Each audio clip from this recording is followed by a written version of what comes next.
여러분 안녕하세요. 앨리스 펑크예요. 와!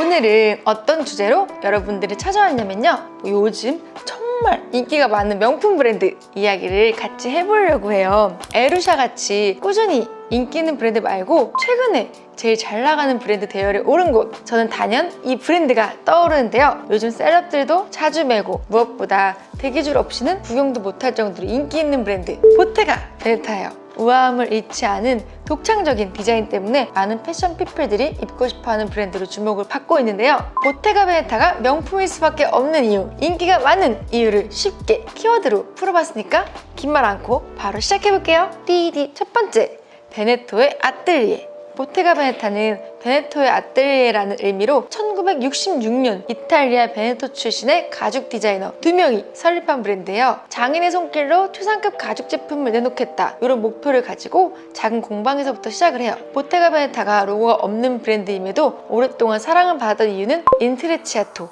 기법을 사용한 가죽 제품이 꾸준히 인기가 있었기 때문이에요. 두 번째, 인트레치아토. 인트레치아토 기법은 가늘고 길게 재단한 가죽을 격자 무늬로 엮는 기법을 말해요. 촘촘하게 엮어져서 튼튼하면서도 부드러운 가죽의 질감은 살아있는 브랜드의 시그니처 디자인이에요. 로고 플레이가 대놓고 나 비싼 브랜드야! 라고 과시하는 느낌이 있었다면 인트레치아토 제품은 고급스러운 느낌을 주면서 브랜드는 대놓고 밝히지 않기 때문에 보테가 베네타가 은밀한 명품이라는 별명도 갖게 돼요. 또 독특한 디자인 덕분에 해외 진출도 성공하게 되는데, 여배우 로렌 허튼이 영화에서 인트레치아토 클러치백을 착용하면서 본격적인 유명세를 얻게 돼요. 그리고 이 클러치백은 2016년에 로렌 1980 클러치라는 이름으로 재출시될 정도로 정말 인기가 많았던 백이기도 해요. 그리고 이 인트레치아토 기법은 브랜드가 위기에 처할 때마다 구해준 효자 아이템이기도 해요. 많은 변형과 시도를 거치면서 패션 피플들에게 사랑받는 아이템이 되었는데, 잘 만든 디자인 하나가 열로고 부럽지 않게 됐죠?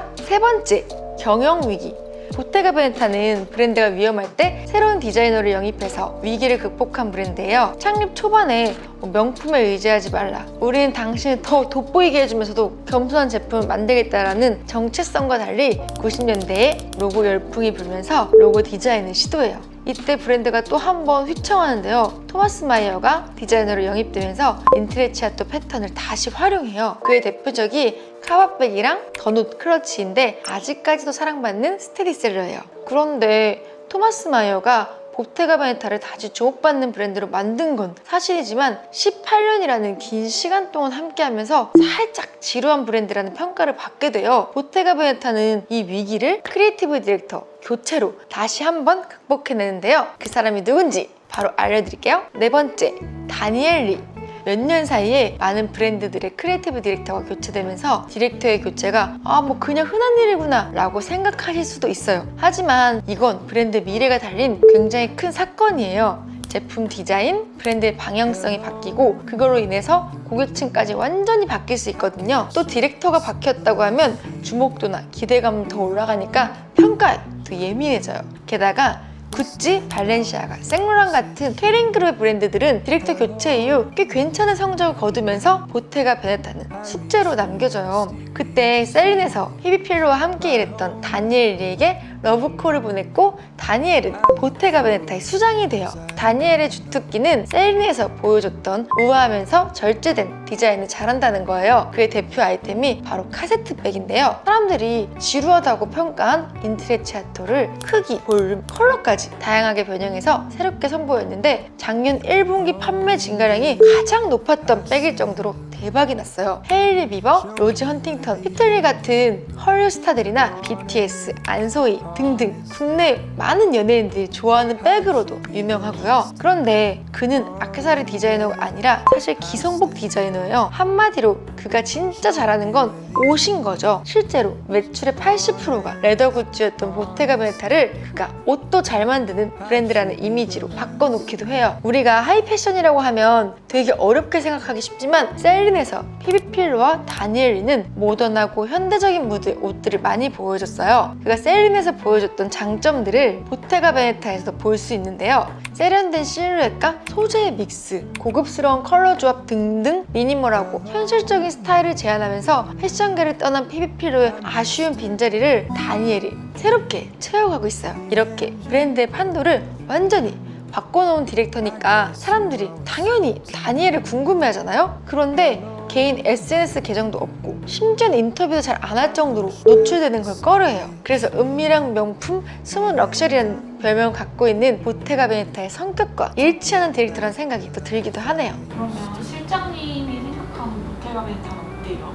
내가 생각하는 보테가 베네타는 피비필로가 있었던 셀린에 대한 갈증을 채워주는 그런 브랜드라고 생각해. 사실 셀린은 약간 좀 매니아층이 있을 정도로 완전 사람들이 열광했던 브랜드잖아. 되게 모던하면서 소재 고급 소재에 정갈한 디자인, 요즘은 컬렉션이 다 스트릿 아니면 되게 맥시멀 이런 거잖아. 근데 그런 절제된 그런 느낌에 목말랐던 소비자들이 다 열광한 그런 브랜드라고 생각해. 근데 저는 이건 별로 중요한 얘기가 아니야. 저는 사실 이렇게 생각해요. 보테가 베네타 옷은 얇고 키 크신 분들이 어울려. 나 너무 입고 싶은데 너무 안 어울리고 나는 보테가 베네타 슈즈 라인 그리고 백 이런 것도 너무 좋아합니다. 컬러 플레이도 너무 잘하고 또 어떤 건 편하고 그래서 되게 자주 그 액세서리 제품들을 구매하는 편이에요. 얼마 전에 하나 그린 부츠 샀지. 5번째, 광고 캠페인.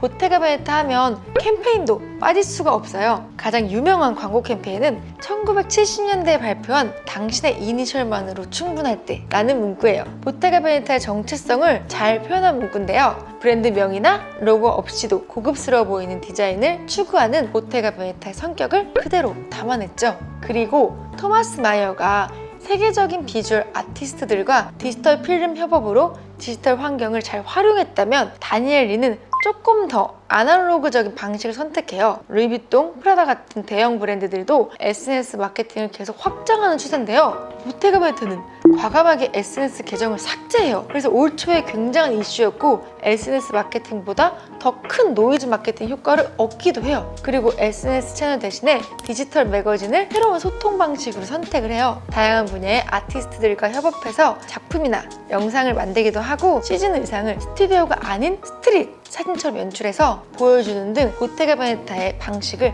새로 만들어가고 있는데요. 이광호, 정그린 같은 한국 작가들도 이 디지털 매거진 작업에 참여해서 화제가 되기도 했어요. SNS는 팔로우만 되어 있으면 자연스럽게 구경하게 되는데 디지털 매거진은 직접 찾아봐야 되고 더 오랜 시간 동안 들여다봐야 되잖아요. 그래서 브랜드의 성격을 더 깊게 이해하는 탄탄한 매니아층을 쌓는 좋은 전략이라는 생각이 들어서 앞으로가 더 기대되는 캠페인이에요. 자, 여기까지가 보테가 베네타에 대한 이야기를 짧게 해봤는데 재밌게 보셨나요? 오늘 영상으로 여러분들이 요즘 가장 핫한 브랜드 보테가 베네타에 대해 한 가지라도 조금 더 알아가셨길 바래요. 오늘 영상이 유익하셨다면 좋아요, 구독 눌러주시고요. 궁금한 브랜드나 보고 싶은 컨텐츠가 있다면 댓글 좀 꼭 많이 남겨주세요. 띠디.